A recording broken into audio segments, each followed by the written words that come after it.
What happens when the boss trades his suit for steel-toed boots and realizes the night shift is barely hanging on? Adrian Rowley stood at the back of his SUV, tugging on a faded denim jacket over a cheap thermal shirt. His beard was fuller than usual, and his usual clean-cut hair had been replaced with a messy mop of curls under a beanie. A pair of scratched-up safety glasses hung from his collar. He looked like someone who'd been welding for years, not the man who signed the checks for 18 industrial service centers across the Midwest. He closed the trunk and took a deep breath. The warehouse sat in front of him, warehouse number 12, the only one that ran a full second shift, from 5 in the evening till 3 in the morning. It was tucked behind a trucking yard on the outskirts of St. Louis. He bought the company 8 years ago from a retiring owner, turned it into a chain, and hadn't stepped foot in this location since the ribbon cutting. Lately, he'd been getting reports that didn't sit right with him. A string of minor workers' comp claims, a few late shipments, and an anonymous complaint about poor safety enforcement. Nothing major on paper. But still, something felt off. He'd decided to go in as Rick, a new transfer from the Tulsa warehouse. He'd spent a week learning just enough welding and cargo handling to pass as a trainee. The disguise was good. None of the night shift workers had ever met him. Most had probably never seen the CEO outside of a newsletter photo. Adrian stepped inside the warehouse. The place was loud grinding, clanking, forklifts humming. A sharp smell of burnt metal mixed with diesel and sweat. A man in his 40s with a buzz cut and a clipboard walked up to him. "You the new guy?" he asked, not looking up from his sheet. "Yeah. Rick. Transferred from Tulsa," Adrian said, keeping his tone low and casual. "Fine. I'm Kyle. Night floor manager. Stay out of the way, don't touch anything unless someone tells you to. Got it?" Adrian nodded. Kyle didn't wait for a reply, he just pointed toward the far end of the warehouse where sparks flew in bursts of light. "Go with the welders. Dawson'll show you around." Adrian made his way across the floor, dodging carts and grim-faced workers. Dawson was easy to spot, young, maybe 25, with his sleeves rolled up and a steady hand guiding a torch along a steel plate. He looked up when Adrian approached. "You my shadow for the night?" Dawson asked. His voice was upbeat, but his eyes looked tired. "Guess so," Adrian said. "All right, grab a helmet. We're behind on repairs. Let's get to it." The next few hours passed in a blur. Adrian stuck close to Dawson, helping him prep parts and move gear. Dawson worked fast but careful. He treated the scraps like they were worth more than they were. There was no ego, no showboating, just quiet focus. "Been here long?" Adrian asked during a quick water break. 3 years. Started part-time. Got bumped to full nights after the last guy quit. Night crew's down 2 welders, so it's just me and sometimes Micah. Why so short-staffed? Pays better on day shift. Plus, Kyle's a pain. Nobody wants to deal with him. He cuts corners on safety. We've had close calls." Adrian filed that away. Around 10, Micah showed up, stocky, heavy boots, and coughing like he smoked a pack a day. He was hauling a steel frame toward the saw table when one of the support pins slipped. The whole thing tilted fast. Adrian froze. Dawson didn't. He dropped his torch and lunged, shoving Micah out of the way just as the frame slammed to the ground where Micah had been standing. The crash echoed through the warehouse. "Jesus!" Micah gasped, sitting on the ground stunned. Kyle came storming over. "What the hell happened?" Dawson pointed at the support pin. "It was loose. Could have crushed Micah." Kyle glanced at it, then waved it off. "Micah shouldn't have been moving it without help." "That's on him. You're the one who told him to hurry it up," Dawson snapped. Adrian's heart was still racing. He stepped back, pretending to check the nearby rack, but his hands were shaking. If Dawson hadn't jumped in, that man might have lost a leg. Kyle didn't care. "Get back to work," Kyle barked, then stormed off. Micah muttered thanks to Dawson and limped away, still rattled. Adrian looked at Dawson. You alright? No big deal, Dawson said flatly, like he'd done this before. It's not the first time Kyle's pushed someone too far. Later, in the break room, Adrian sat alone at a metal table. He watched Dawson sip from a dented thermos, head down, earbuds in, fixing some wiring on his gear. Adrian felt sick. He'd been so far removed for too long. The reports, the injuries, the short staff, it wasn't just numbers on a spreadsheet. It was this. Real people being pushed to the edge by someone who didn't care if they got hurt. He'd come here hoping to find a reason to be proud. Instead, he found a floor manager who let safety slide, and a welder who put his life on the line to save another. And no one even noticed. Adrian clenched his jaw. He wasn't going to leave things like this. Not this time. The next night, Adrian showed up 15 minutes early and stayed in his car until shift change cleared the lot. He watched the day crew filter out, faces weary under the parking lot lights, a few of them exchanging brief nods as they passed. The night crew pulled in quietly, one after another. No greetings, no chatter. Just the sound of doors slamming shut and boots on asphalt. Inside, the warehouse felt colder than before. The heaters mounted overhead blew intermittent gusts, but the corners remained icy. Adrian kept moving to stay warm. Dawson was already at his station, flipping through a tattered maintenance binder with a grease pencil in his hand. "Morning, Rick," Dawson said, not looking up. Adrian nodded. "You always come in this early?" "Gives me time to check the backlog." "Kyle won't do it." The floor started buzzing as the rest of the crew arrived. Adrian counted heads. 6 guys, including him. On paper, the shift was supposed to run 10 minimum. He hadn't seen more than 7 total last night. 2 were already on the forklift rotation. That meant Dawson was still the only welder, with Micah floating between tasks depending on whatever cow barked that hour. Adrian followed Dawson's lead for the first half of the night, helping him reassemble a broken lift cradle. The parts had arrived damaged, and they were trying to salvage what they could. "Who checks shipments before they get signed in?" Adrian asked as he held a bracket in place. Dawson tightened a bolt, then sat back. "No one really. Freight's supposed to be Kyle's job, but if it shows up after 6, he just signs and dumps it by the receiving door." Adrian narrowed his eyes. "Even if it's broken?" "Yep. Last week we got a pallet of chains with half the links rusted through. Still in the back." Adrian glanced toward the far end of the warehouse. Broken parts, unchecked freight, short staff, and Kyle was fine letting it slide. Later, while Dawson took a quick bathroom break, Adrian wandered over to the far bay door where Micah was unloading steel beams from a flatbed. He was breathing heavy, his left boot dragging slightly as he moved. "You all right?" Adrian asked, stepping in to help guide the last beam off the forks. Micah gave a short nod. "Did something to my leg last month. Doc gave me a brace. Kyle told me not to bother filing anything." Adrian kept his voice even. "Why not?" Micah leaned against the frame of the door. "Said it'd slow down the process. Told me I could either work or use up my sick bank. I got kids, man. I can't afford to miss a week." A gust of wind blew in. Adrian pulled his jacket tighter. "What about HR?" Micah gave him a sideways look. "HR's in Kansas. You think they care what happens out here at 2 in the morning?" Adrian didn't answer. By midnight the crew was dragging.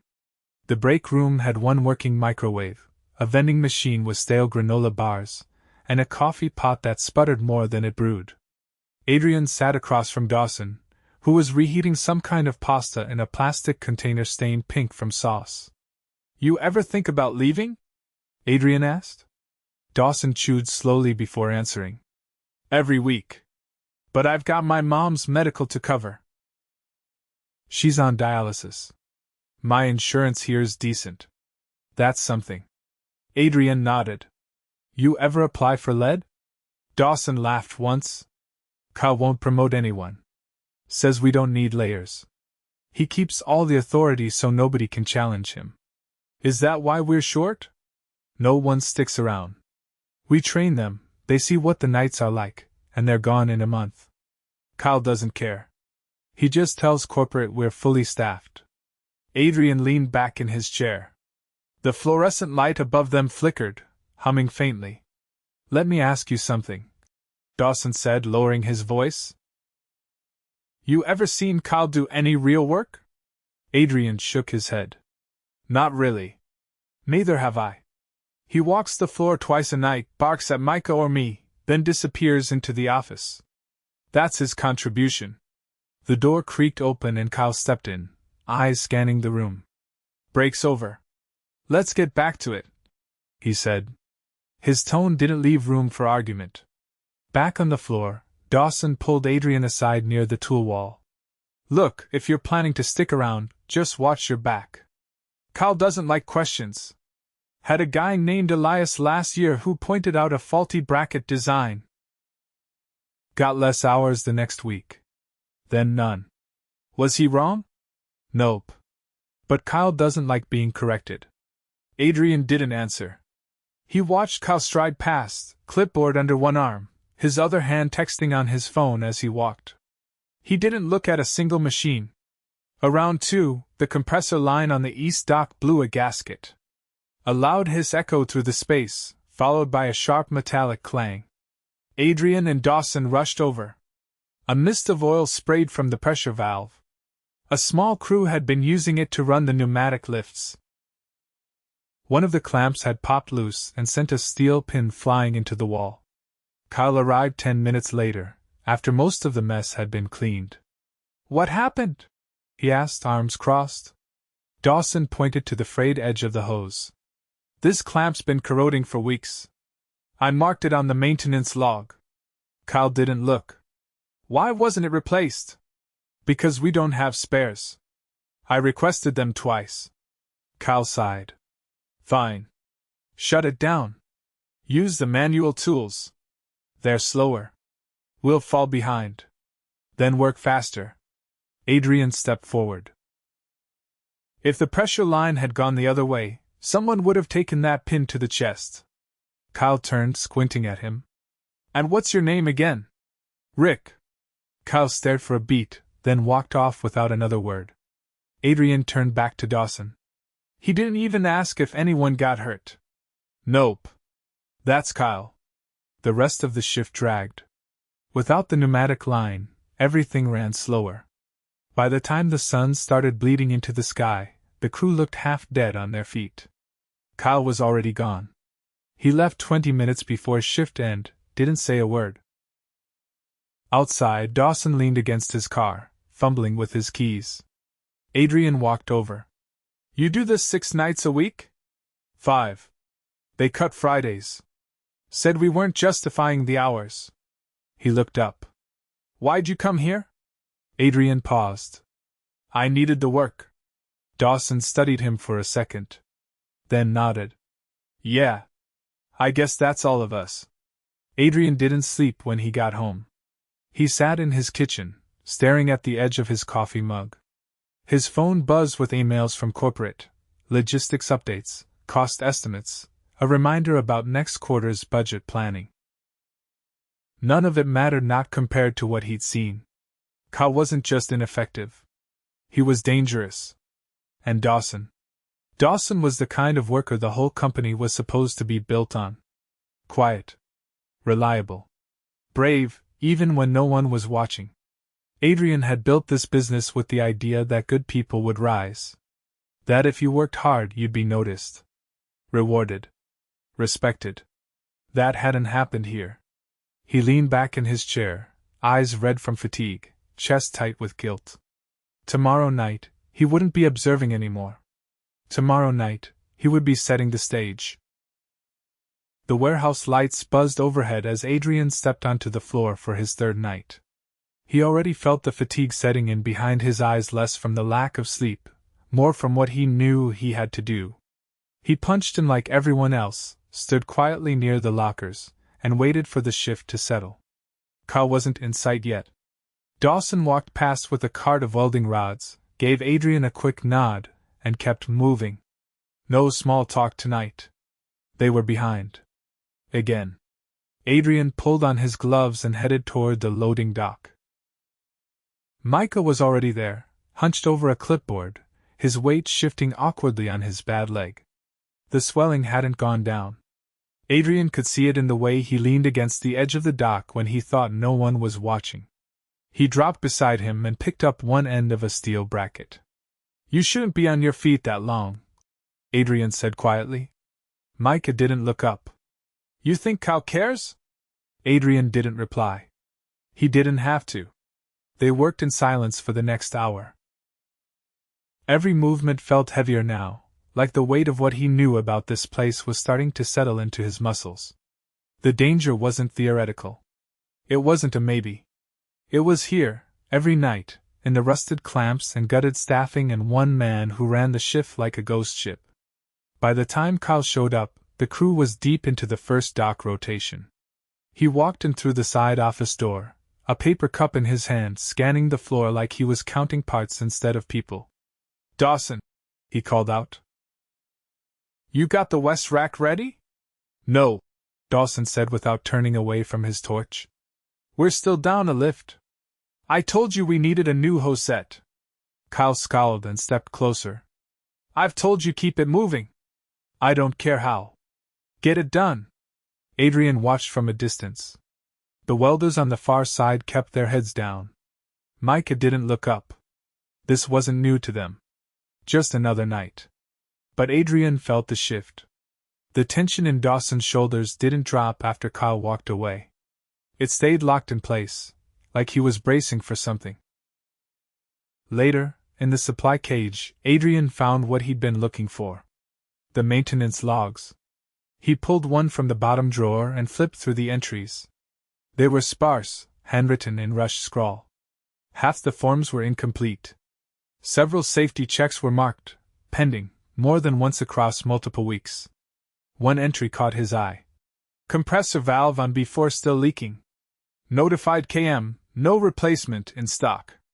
No initials, no date. He kept flipping. More of the same broken parts, unfulfilled orders, issues marked as "not urgent." Then he found a page folded and tucked between two empty forms. It was a typed letter and signed. "If anyone from upper management ever sees this, I hope you know we've tried. KM won't approve parts. Won't report injuries. He says the company doesn't want delays. He's lying to you." Adrian folded the paper and slipped it into his pocket. He didn't need more proof, but this. This was someone trying to speak up. And being buried for it. He returned to the floor, more focused now. Kyle was nowhere in sight. Probably locked in the upstairs office again. The rest of the crew worked like they always did, quiet, mechanical, bone-tired. At the brake bell, Dawson stayed behind at his station, fiddling with a cracked face shield. Adrian approached slowly. "You ever been offered a day's shift?" "Nope." "Would you take it? If it meant not having to dodge falling steel and breathe in fumes for 10 hours, sure." Adrian paused. "What would you change here if it was up to you?" Dawson looked at him like the question didn't belong on this floor. Then he exhaled. "First, hire actual staff. 3 more guys minimum. Then fix the equipment. Half of it's patched together with wire and luck. And someone needs to actually talk to the crew. Not just yell." Adrian nodded slowly. "And Kyle?" Dawson leaned back, rubbing his jaw. "He's not a manager. He just happens to be the one with the keys." Adrian stood there for a moment, then walked off without saying more. At 2:30 in the morning, barely halfway through the shift, it happened. A forklift engine backfired near the east aisle. The driver, new kid, no more than 20, panicked and jerked the wheel. The rear swung wide and clipped a stack of loose pipe bundles. The top row shifted. Adrian was closest. He ran. "Move!" he shouted as the pipes started to slide. Dawson heard him. He dropped what he was doing and sprinted toward the driver, who'd frozen inside the cab. Adrian grabbed the kid's arm and yanked him out just as the pipes hit the ground behind them with a teeth-rattling crash. No one spoke for a moment. Just the sound of metal settling. Then Kyle's voice cut through it. "What the hell is this?" He stormed in from the walkway, eyes darting from the forklift to the scattered pipes. Dawson was still catching his breath. The driver, Jason, Adrian remembered now, looked like he might throw up. "That stack was unsecured," Adrian said. "Could have killed him." Kyle didn't even look at Jason. "He shouldn't have been driving that close to the aisle." "He was following your route assignment," Dawson shot back. "You told him to use east side because west was blocked." Kyle snapped his head toward Dawson. "Watch your tone." "No," Dawson said, stepping forward now. "I'm done watching it. You ignore our reports, you lie about inventory, you tell injured workers to keep quiet, and now a 20-year-old nearly gets crushed because you can't be bothered to check the floor." Kyle's face went red. "You want to keep your job?" Adrian stepped between them. "Enough." Kyle turned to him. "You stay out of this." "I can't." Kyle opened his mouth, but Adrian pulled off his beanie. Dawson blinked. His eyes narrowed, and his mouth opened slightly, but no words came. Adrian unzipped his jacket, revealing the embroidered logo on the shirt underneath. The original one. The one with his name stitched above the chest pocket. "I'm Adrian Rowley," he said. "Founder. Owner. And I've heard enough." Kyle froze. His mouth twitched, but no words formed. Micah, who had wandered over at the sound of the crash, stood still, wide-eyed. Jason stood behind him, still pale, his knuckles white around his gloves. Adrian turned to the rest of the crew. "I've been working this shift for 3 nights. I've seen everything you've been expected to put up with: broken machinery, ignored safety, no support. And tonight someone almost died because of it." He turned back to Kyle. "You're done here. Effective now." Kyle stammered. "You can't." "I can. And I just did." The warehouse was silent. Adrian stepped closer. "Get your things. Leave the keys with Dawson." Kyle hesitated, then turned and walked toward the office, his footsteps echoing across the concrete. Adrian faced the crew. "I failed you. I haven't been here. I trusted reports and metrics instead of people. That changes now." He looked at Dawson. "You're acting floor lead, starting tonight. You'll help me audit every piece of equipment. Every log. We're bringing in a day crew to split the load. And you're getting the welders you've been asking for." Dawson nodded slowly. His expression didn't change much, but his shoulders finally dropped, just slightly. Adrian turned to Micah. "You're taking tomorrow off. Fully paid. And we'll talk about your leg. No more hiding injuries." Micah swallowed, then gave a small nod. Adrian looked at the others. "This place doesn't run without you. It's time we treated it that way." The pipes still lay scattered across the aisle. Dawson motioned toward them, and the crew, slowly at first, began moving to clean up. Adrian didn't help this time. He stood back and watched. The work resumed, but something had shifted. Not in the machines. Not in the hours. But in them. By the time Adrian arrived the next night, the warehouse was quieter than usual. The crew was already mid-shift, heads down, focused. Dawson stood near the west aisle reviewing a parts manifest with a clipboard that looked recently issued. He wore a new high-vis vest, one of the standard-issue ones Adrian had ordered that morning, but his clothes underneath were the same, dark, worn, and streaked with grime. Nothing about him said "manager," except for the fact that everyone was starting to check in with him before making a move. Adrian waited until Dawson finished giving directions to the newer forklift operator before stepping in. "How's it running?" Adrian asked. Dawson didn't look away from the clipboard. "Better. We're still short, but nobody's running blind." He paused before turning. "You sure you want to be here again tonight?" "I'm not done yet," Adrian said. "I need to see this through." Dawson gave a small nod and pointed toward the back wall. Mike is out. Took the day like you told him. His replacement's green. You'll want to keep an eye on him. Adrian didn't argue. He pulled on gloves and headed toward the back, where a tall, broad-shouldered man in his 30s was fumbling with a chain hoist. The guy looked strong enough but was clearly unfamiliar with the setup. The pallet he was trying to raise was uneven, and a corner teetered off the edge of the platform. Adrian moved beside him. "Step back a second," he said. "You're lifting from the wrong balance point. These rails aren't centered." The man let go of the chain and stepped back, wiping his forehead. "They told me this was already pre-aligned," he said. "They probably told you a lot of things," Adrian said. "What's your name?" "Caro. Signed on yesterday. Was told I'd start next week, but they called me in early." Adrian adjusted the chain and rehooked the pallet. "You worked docks before?" "Yeah. Scrapyard in Joliet. But our rigging was different." Adrian tested the tension on the hoist and gave it a slow pull until the weight shifted evenly and lifted. Caro watched closely. "Stick with me tonight," Adrian said. "We'll get you up to speed." They worked side by side for the next hour. Caro was quick to learn, focused, and didn't ask for shortcuts. But what struck Adrian most was how often he checked over his work. Every strap, every latch, every chain. Caro wasn't trying to impress anyone, he just didn't want things to go wrong. Around midnight, Adrian caught sight of a white SUV pulling into the lot. A few minutes later, a woman in a navy overcoat stepped through the warehouse door. She carried a legal pad and wore steel-toed boots under pressed slacks. Adrian met her halfway across the floor. "I hope you don't mind unannounced visits," she said. "I'm Claire. Regional HR." Adrian nodded.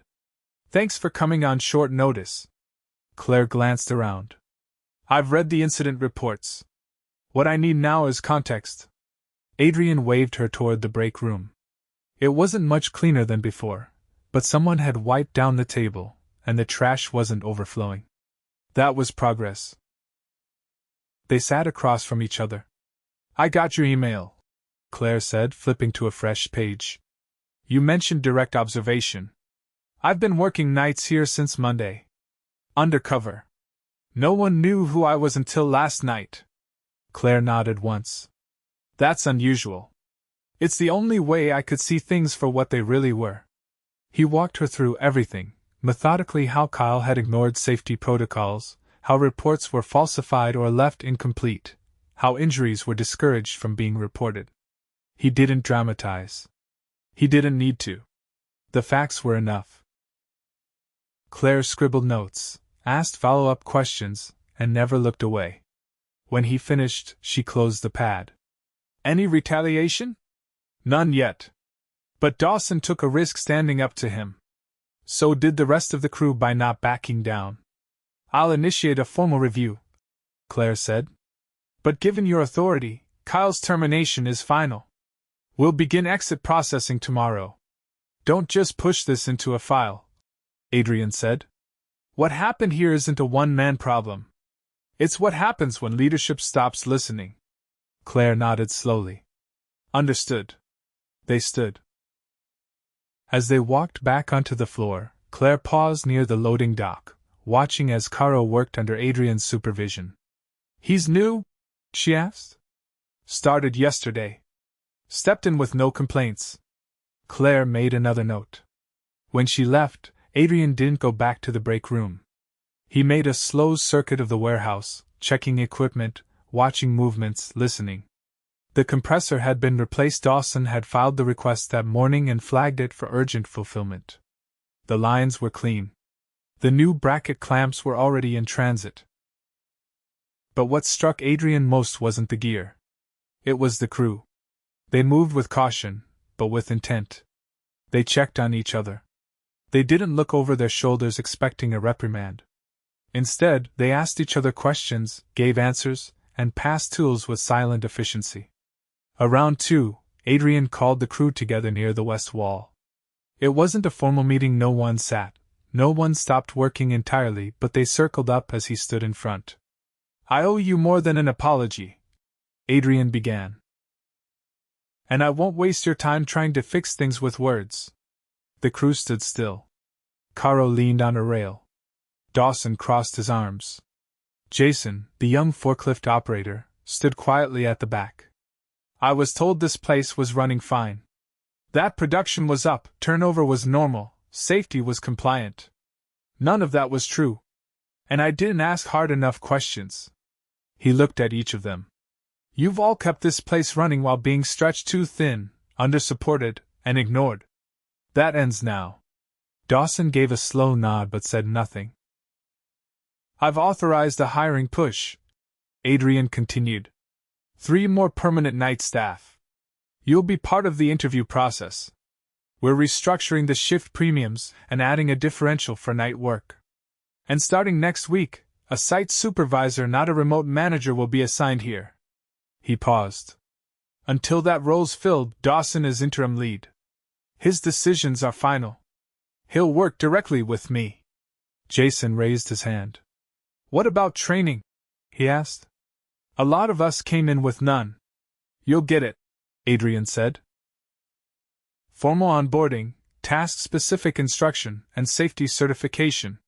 No more learning on the fly. Micah wasn't there to hear it, but Adrian had already arranged a follow-up for him. A full medical review, paid time off, and a direct line to HR for anything he needed. The crew didn't cheer. That wasn't their style. But no one looked away. No one shuffled or muttered or rolled their eyes. When Adrian finished, they broke the circle and went back to work. By 4, the night was quiet again. Caro had finished the last dock rotation. Dawson was reviewing manifests for the incoming freight. Jason was calibrating a lift with a checklist in hand, one Adrian had seen him create himself. Adrian stood near the entrance, watching. He didn't need to stay. Not anymore. This place would be all right. Not fixed. Not perfect. But on its way. He stepped outside, the cold air hitting his face as the sky began to pale with the first hints of dawn. He walked across the lot to his car, boots crunching against the gravel. He glanced back once, just as a faint spark from a torch lit up the far window. It wasn't the building that mattered. Or the equipment. It was the people inside. And now, finally, they were being seen.